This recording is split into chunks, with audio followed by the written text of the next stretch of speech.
What's up, guys, and welcome to the Biohacking Secrets Show. Ask Me Anything Q&A round with Cary Jack and Anthony DiClemente. We're psyched to be here with you guys. Hope you're all having an amazing Tuesday. Let's get into the good stuff. Let's do it. So how this works is we are answering your questions live here on Facebook and Instagram. And the first question is from Suleiman. And we should tell them that basically, like, we're reading their question, Googling the answer, and repeating the first Google search result. Yeah, we have wiki links up right now. so we're not looking up the answers before we start answering, but we're looking up them as we read. No, it's got to feel organic. Yeah, it's got to feel right. Yeah. So the first question from Suleiman Niazi. What's up, Suleiman? What's up, Suleiman? Him and I had a call today. You were there. Yes. It was lovely. Yeah, that happened. That happened. Thanks for... Went through his blood work. Yeah, you did. You crushed that. Built out his high-performance blueprint. Yeah, Suleiman is a rock star in our program, and he's crushing it.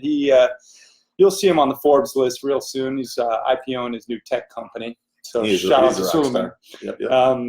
First question. I heard someone on the podcast say that taking cold showers post-workout suppresses hypertrophy. Is there any truth to that? And have you heard that before? ? Okay, great question, Suleiman. And there is some truth to the fact that if you do cold thermogenesis, ice baths, any of these things that can have an anti-inflammatory effect, and you do it too close to the time that you finish your workout, that it can suppress some of the anabolic benefits that you get from working out. However, it really depends on a case-by-case basis. A lot of us, in order to be able to do everything perfectly, there just wouldn't be enough time in the day. So what I typically do is we do our workout. Sometimes it's at the gym, sometimes it's here, and there's a little bit of a window before we do our ice baths. Some days we don't even do them. If I'm feeling an amount of inflammation that is interfering with my quality of life, so it's causing joint pain or discomfort or anything like that, the ice baths can be very effective in helping to reestablish comfort. And on top of that, decrease excess inflammation. If you're repeatedly doing ice baths, the second you finish your workouts, it is likely that you're going to be interfering with some of the anabolic or hypertrophy muscle growth benefits that you would otherwise be achieving. So a good amount of inflammation is beneficial, and we need that to build new muscle. And we also need it for our body to get the signals that pain and repair is necessary in certain areas. So that's one of the reasons that we're seeing downsides to certain anti-inflammatories is we're suppressing these signals that our body needs in order to say, okay, there's a problem in, Cary's knee or Anthony's neck. I need to send stem cells and healing repair compounds to that area in order to bring his body back into homeostasis. Some of those things can be suppressed with NSAIDs, non-steroidal anti-inflammatory drugs, etc. But if the choice is to incorporate cold thermogenesis into your weekly routine a couple times, doing it after some of your workouts or not, I believe that the benefits outweigh the risks. That said, you are your greatest experiment, and no one knows your body like you do, or what delivers the highest quality of life and energy and fat loss for you. So test it and decide for yourself. That would be my recommendation. That was a pretty good recommendation, I would say so, Anthony.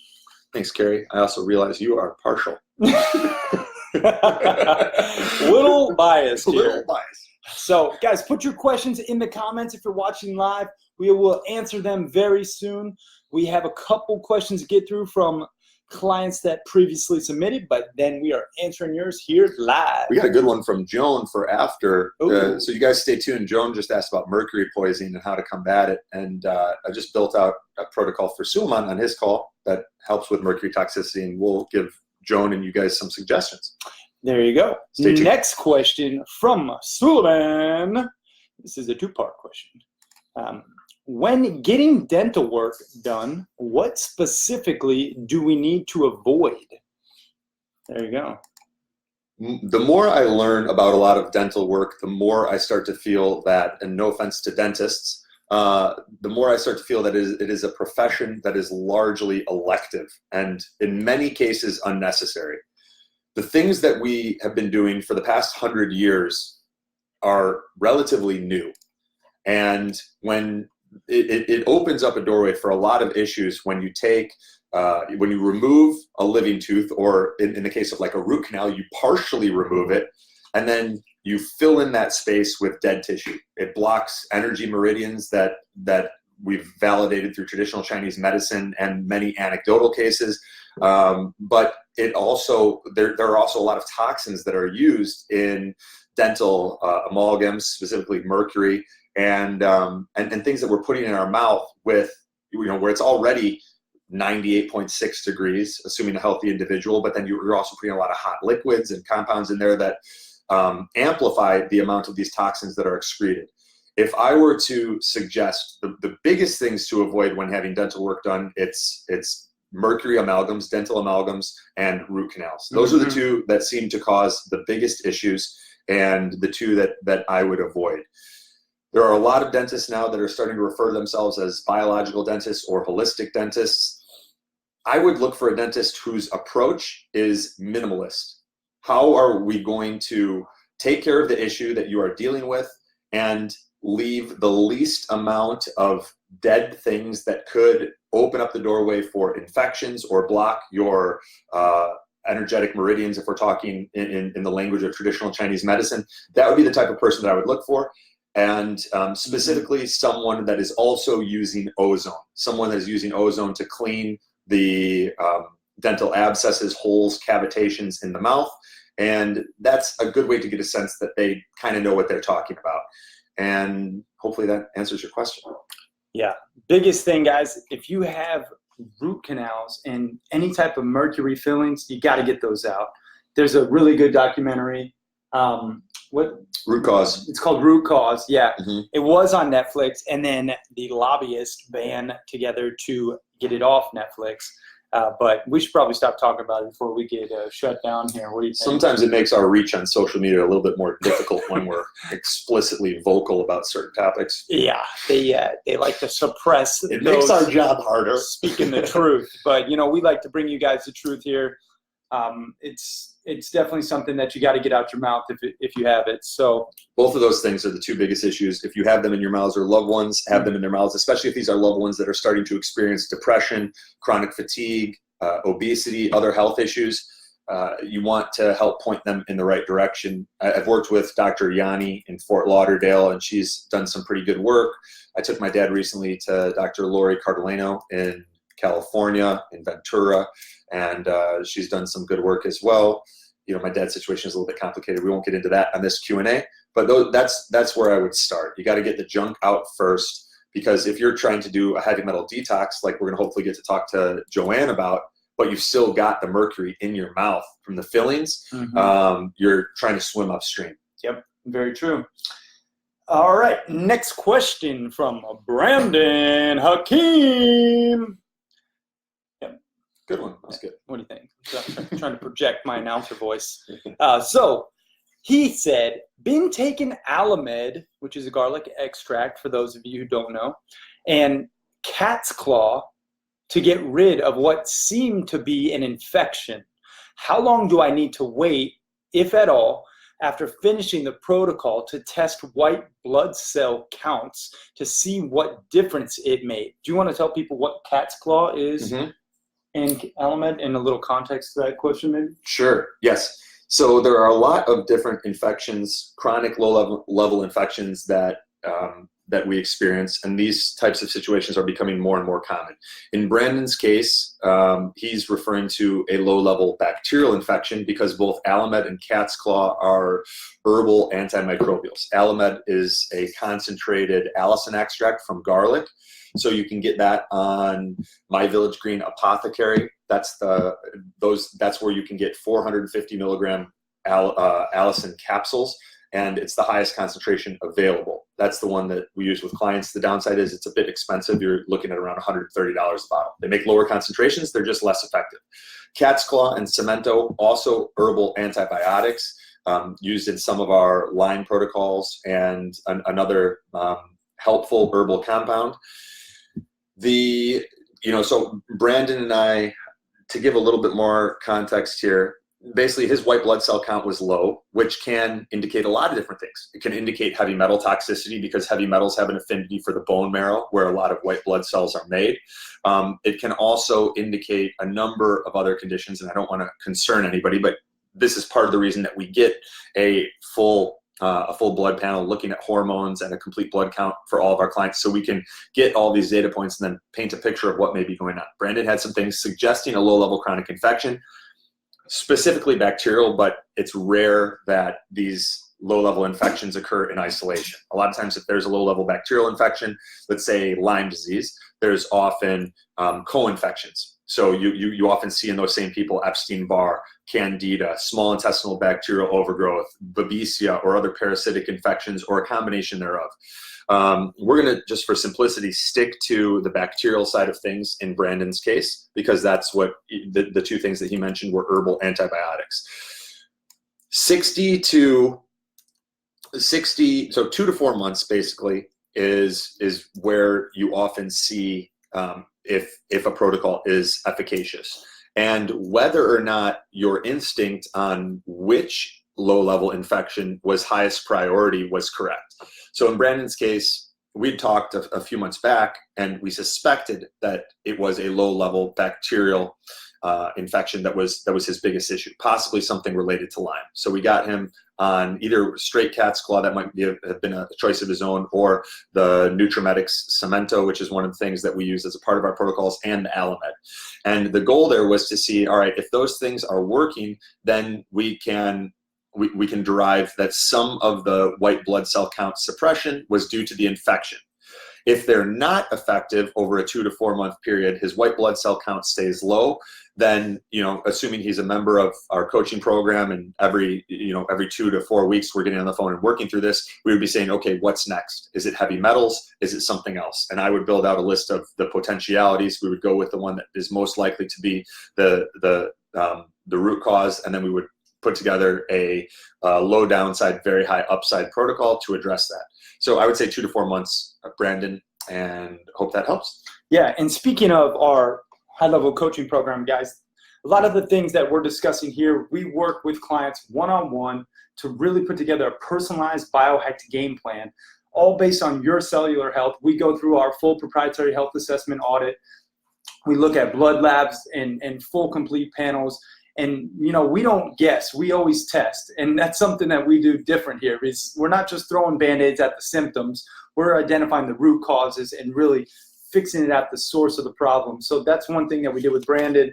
And that's what you have to do to really get better and to optimize in mind, body, and spirit. So yeah, if you guys are looking for a high performance blueprint that you can use for the decades to come to stay lean, stay in the best shape of your life, even as the years pass, you're actually finding yourself getting better with age. You have more energy to build a business or show up for your loved ones and friends and family members the way that you want to. That's what we do. And you'll find that a lot of these same things that help with health and high performance and fine tune your body and your energy production also help condense time where you're achieving your goals faster. And it's easier to enjoy the journey when it doesn't feel so hard. Yep, like a fine wine, you get better with time. That was edible. Was that the wine sound? That was my hand elector. Oh. It was creepy. It creeped me out. We're going to have to edit that in post. We're going to have to cut that out. Next question from Noni Kaufman. What's up, Noni? What up, Noni? Noni. All right. She said. I wish I was named after a superfood. Right? Heard that. I don't know what superfood. If you were any superfood, what superfood would you be? Goji berries? I knew you were going to say goji. Somehow, was it because they were in that trail mix we were munching on? That's the only one I could really think of at the time. What about you? It's a solid superfood. I would probably be rhodiola. Oh. No, I'd be ayahuasca. I consider that a superfood. Oh. A superfood that could also give you the hardest night of your life.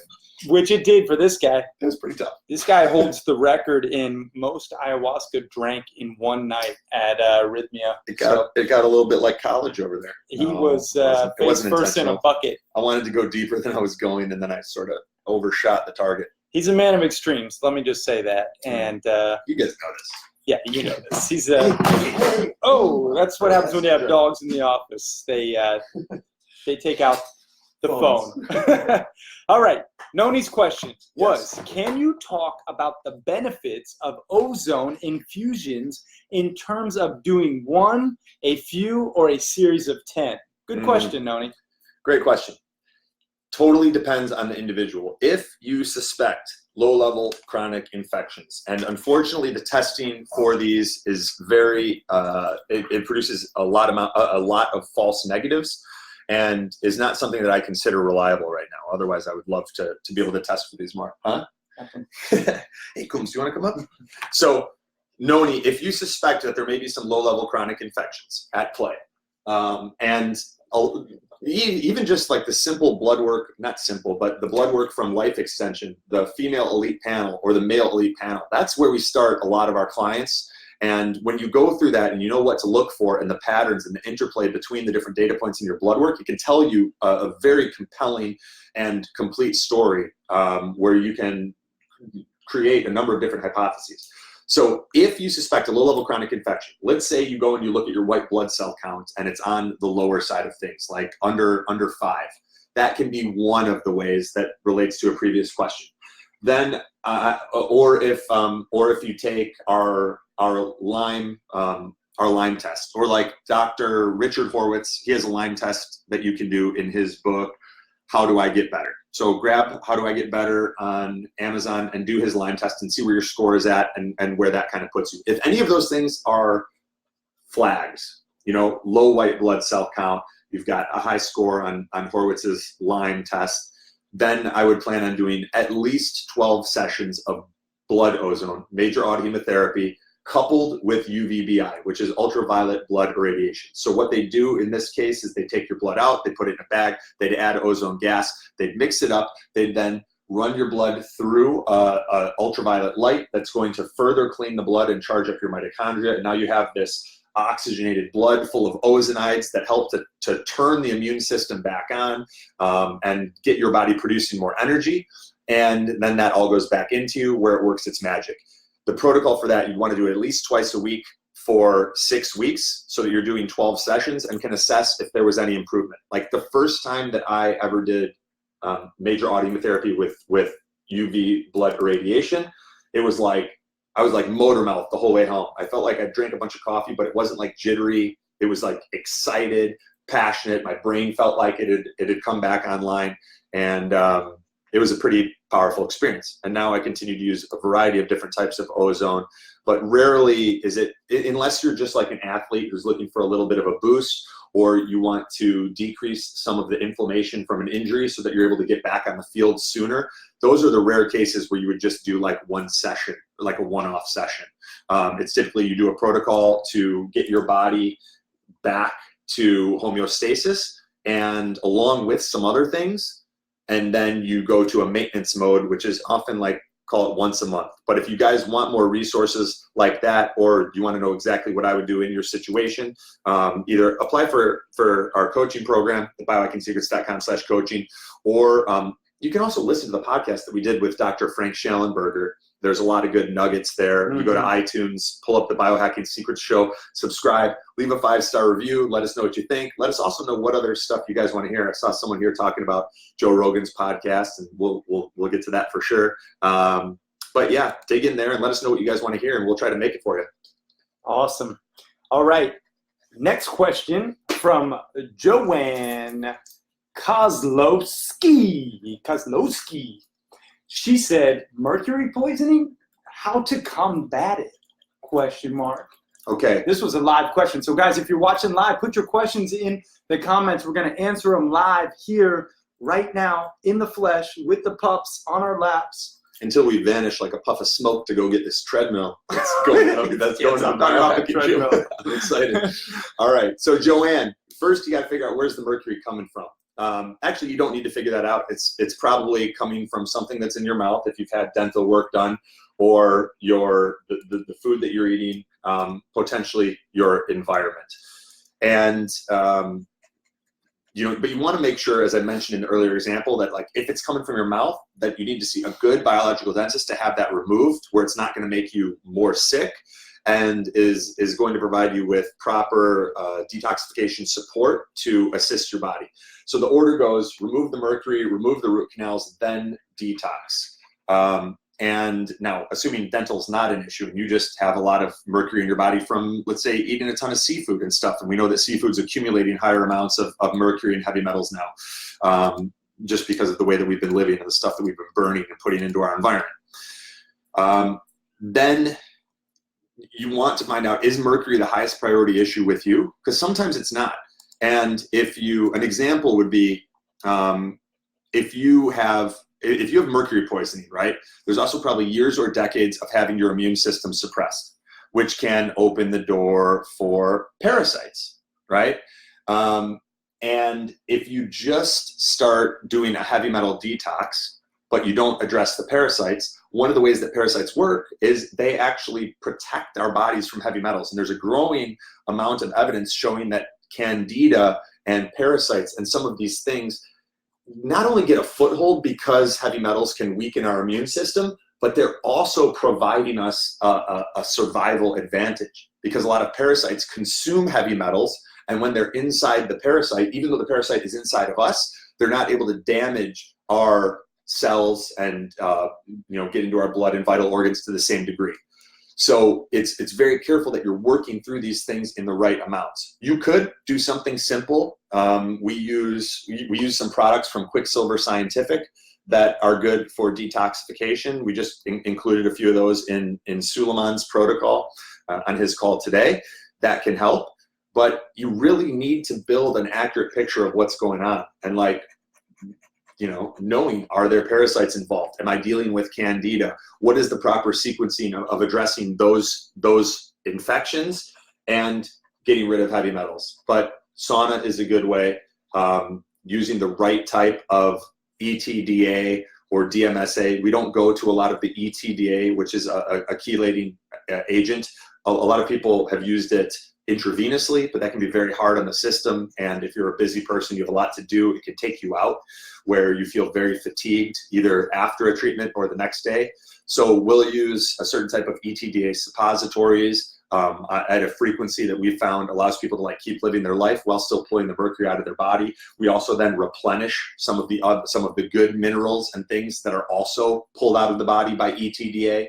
There are tests that you can do, provocation tests, where you can see how much mercury is in your body.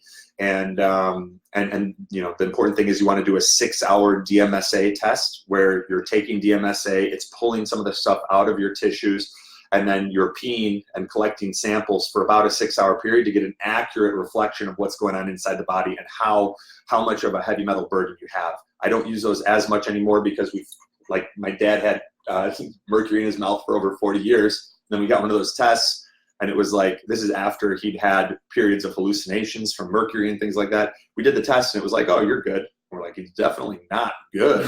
He's not good. I didn't see that coming as a result. So many of these tests are unfortunately less accurate than we would like at this point. But the Quicksilver Scientific has some good stuff, and then we also use a number of other DMSA and ETDA protocols depending on how strong and resilient you are and what your body could handle. Because if your liver's backed up and we start dumping a whole bunch of metals, you're going to feel terrible and you're going to feel fatigued and you can't function. So we got to identify all of that stuff and then clean up your liver and get rid of parasites and candida and some of these other infections, the sources of the toxins if they're still a part of your life, and then really dump out and then get the toxins moving out and provide your body with the nutritional support to keep you feeling good. That's all I got. All right.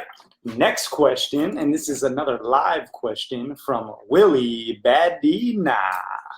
How to lose fat in your groin area? Cut it off.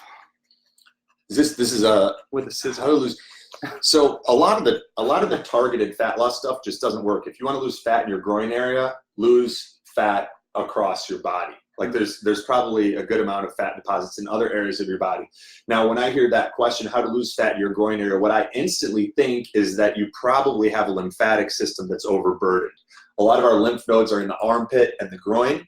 And if you're seeing fat accumulation in the groin area, it could be that your body has accumulated a number of different toxins, and toxins at a rate that is not able to be moved out by your lymphatic system, and that's causing our bodies as an adaptive mechanism. When we're overloaded with toxins, we start surrounding those toxins in fat. And one of the reasons that a lot of people can't lose weight is because they don't realize that they're toxic, or even what toxins are impacting them. So their body's going, there's no way I'm going to release this fat because it's going to make you sick. As you start rupturing these fat cells via exercise or sauna, it's going to be releasing the toxins that I put the fat here to protect you from, to keep it out of your blood and vital organs.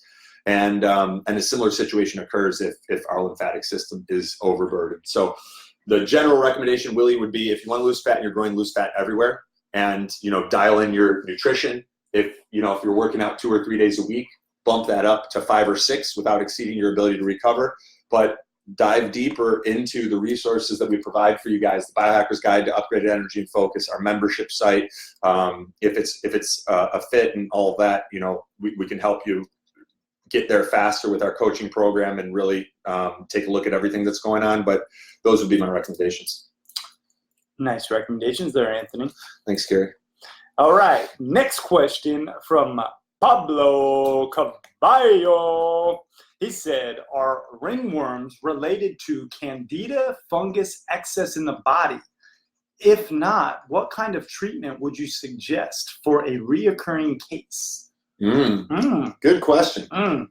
So yes, ringworms, despite their name, are related to a fungal infection. And so last week, a lot of you guys know, Cary, myself, Cary's girlfriend Steph, and my brother Nick all went to Costa Rica to a place called Rhythmia. And we did a week of life advancement, which specifically meant, we were unplugged a lot of the time. We were doing plant medicine, specifically ayahuasca, 4 different ayahuasca ceremonies. Ayahuasca is a strong anti-parasitic, antifungal, antibacterial, and probably antiviral, but I haven't dug too much into the antiviral properties, if any. My brother he showed me that he'd had a ringworm, candida thing on his foot going into it. And after 2 ayahuasca ceremonies, it was falling off. So basically 2 of these ceremonies, and the thing that he had on the bottom of his foot, his body was just moving it to the surface and pushing it out. And he had been unsuccessful in getting rid of it, trying a number of different things. So I'm not saying go try ayahuasca, but that is a recent example of, I haven't seen a lot of things that are effective at, a lot of things that are effective at getting rid of ringworm. Maybe there are solutions on Amazon and things like that, but it's these fungal infections are usually a body that has been ran down so much, it's full of toxins, and it can't pull the weight itself. And ayahuasca, from my experience in that anecdotal case, is one of the few things that was able to produce results in a very, very short period of time. And I'll follow up with him and kind of see how that's going. All right, next question from Heather Harrison. What's up, Heather? What's up, Heather? She said, what about home ozone systems? Got any recommendations? Yeah. Don't you have one sitting right over there? Yeah, we got one right here. I've got one of the Longevity Resources machines. So Longevity Resources is the company that Dr. Frank Schallenberger is associated with. So Heather, I would go and listen to that episode of the Biohacking Secrets Show with Dr. Frank Schallenberger, and subscribe to the podcast and leave a 5-star review. Yeah, shameless plug. And but Longevity Resources makes some good ones. You can get on the phone with them and talk about your different options. I also use I go for ozone, usually once a week in the form of, I prefer blood ozone, but right now I've been doing some saline ozone and ozone sauna. I like those. I periodically ozonate water, but that's a little bit less effective than the stuff that gets right into your body. And when I use my machine at home, a lot of the time I'm using it for rectal insufflation, which is you fill a bag with ozone and then you put it into the butt. You guessed it. And then you administer the ozone, take it internally, and it's absorbed through the colon and the intestines. That's the most the most accessible way to do it when you've got a machine at home, because a lot of the stuff with blood and saline and this and that is it's probably not safe to do at home unless you've got like a physician's assistant or someone helping you out, or you've done a lot of that stuff. Very true. I'm going to switch over to Instagram real quick, and we got a question from Margot's Gunny. What's up, Margot? What up? Did you receive any benefits from NAD plus IV with Lyme/Babesia? Some. I found it helpful for energy. It was at a time where we were playing soccer then, and I think I noticed feeling a little bit of an improvement. I was also doing a good amount of direct ozone into the blood, and the combination of the two, I was noticing like my endurance felt better. I was getting less tired, but I wouldn't consider it a high ROI thing for Lyme and Babesia.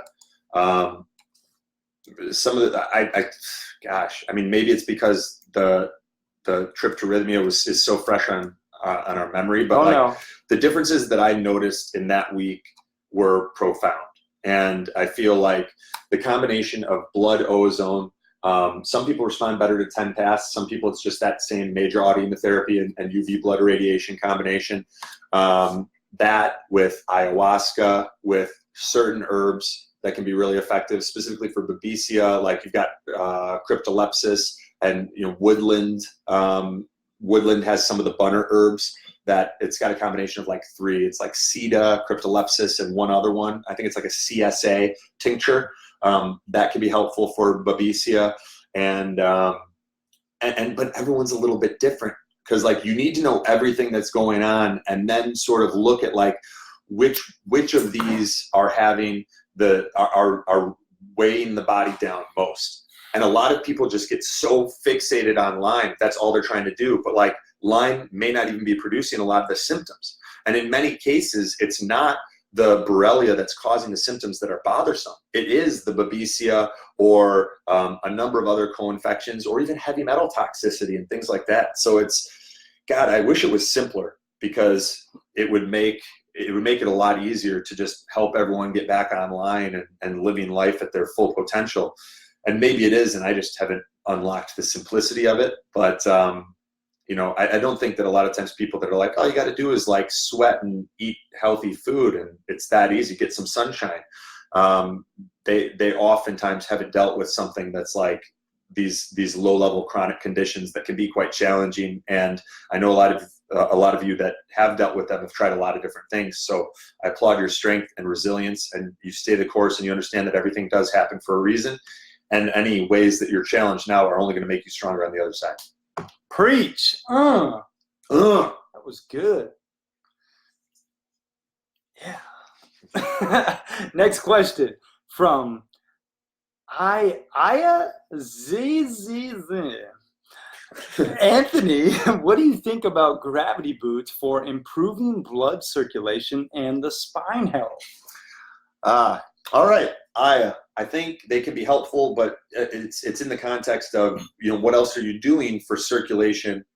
We'll start with circulation. Like, are you performing, let's say, 30 minutes of steady state cardiovascular activity in your target heart rate zone 3 times a week? Are you hitting the sauna?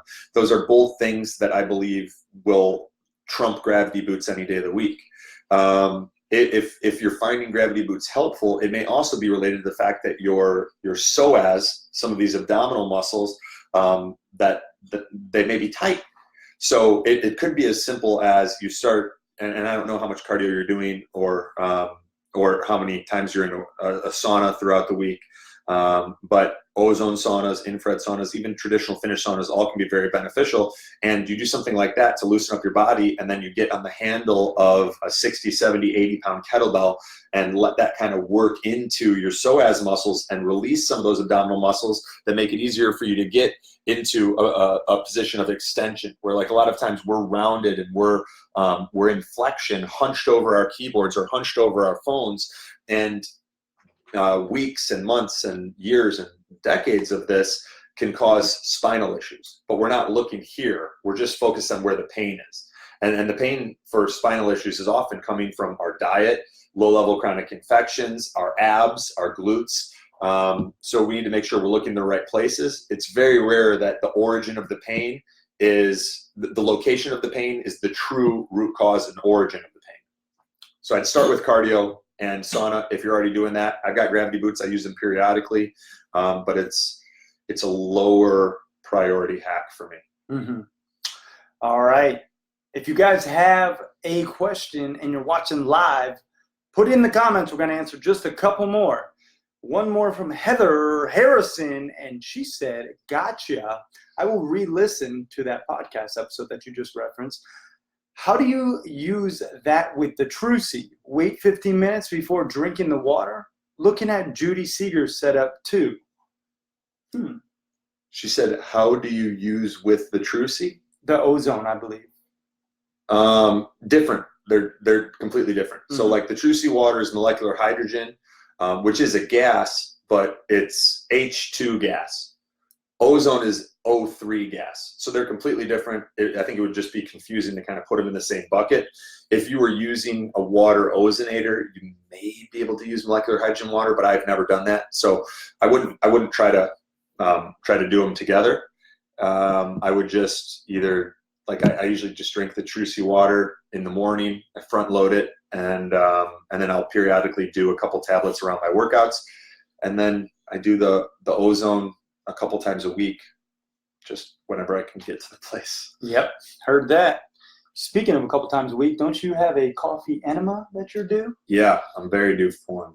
Me too. That makes it sound like I got an issue. I don't have an issue. I just feel better when I'm like, I'm very due for a coffee enema. If you guys haven't tried coffee enemas, let me tell you, that butt stuff works. It is a real poo pleaser, let me tell you. Yeah, it's great. It's great for your liver. I feel much more energized when I'm doing it. Not everyone's like a miracle for me, but some of them I'm like, oh my gosh, why do I let myself go a month without doing this? When we were traveling a ton in Costa Rica, I didn't pack my coffee stuff for my enema bucket, obviously. So I came back and got one in, and then followed it up with a little bit of chlorophyll, and felt amazing. So I usually do like a coffee enema, release the coffee enema, then do some diluted World Organics liquid chlorophyll in the bucket, and then take that in, hold it for a minute, and release, like we did with at the colonics place. You guys haven't tried colonics? Let me tell you, a little awkward, but definitely worthwhile endeavor. Yeah. So I'm due for one. Maybe tonight. We'll see. Cool. All right, guys. This is a good moment to thank our sponsors. We should. Yeah, we should. Pretty sweet aviator blue blocking glasses. I should be wearing mine. I know, bro. I'm gonna get them. So these glasses, super lightweight. Honestly, my favorite pair of blue blocking glasses that I've ever worn. By far. They have the clear lens, the yellow lens, and the orange, all for different times of the day. And they also come with a windowless van, so people think you're a real molester, not just a fake one. Stay in character. Stay in character. Never break character. Go full method actor. No, so we got a question from my boy Taylor Violette. What's up, Taylor? And then this will be the last question of the day, and then we're gonna bounce. Cool. All right. He said, "What do we think of a wheatgrass powder? Wheatgrass powder. What do we think of it?" I don't use it too much. I'll occasionally get wheatgrass, like if there's an organic juice bar or something like that, I'll do a wheatgrass booster. On the green side, I'm much more of a fan of chlorella spirulina. I love the BioPure chlorella pyrenoidosa. I think that's the best chlorella that I've ever tried. I do a good amount of that daily.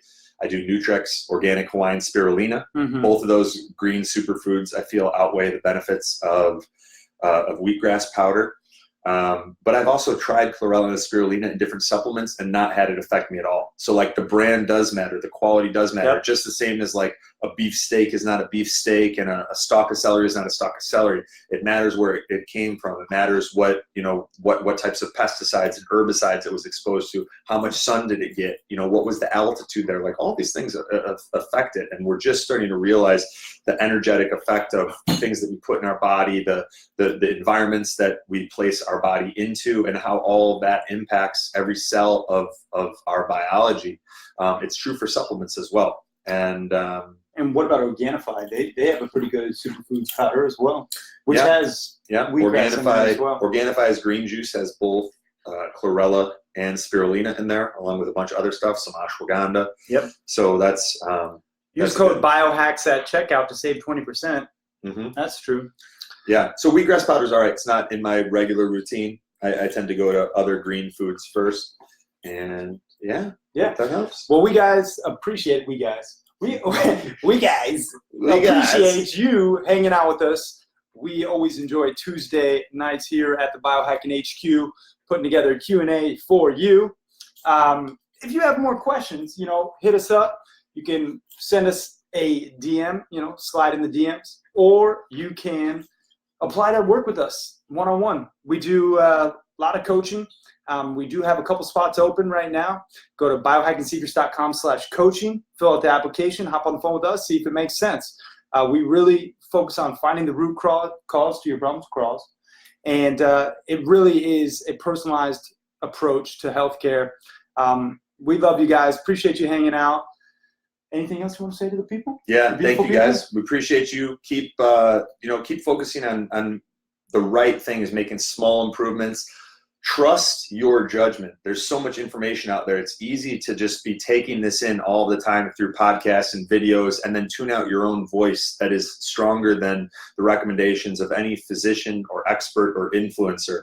And if you just turn up the dial in your own life and start paying attention to the cause and effect relationships and the things that make you feel good, whether or not you have a scientific article proving what you're feeling or anyone else validating what's going on, allow your emotions and your feelings to guide the direction that you're taking this. And if you've got some science to back it up, that just, even better. Yeah. Even Cherry better. on top. Cherry on top. Appreciate you guys. Thank you so much. Appreciate you guys. And, much love. We'll be back next Tuesday. Woo! Peace.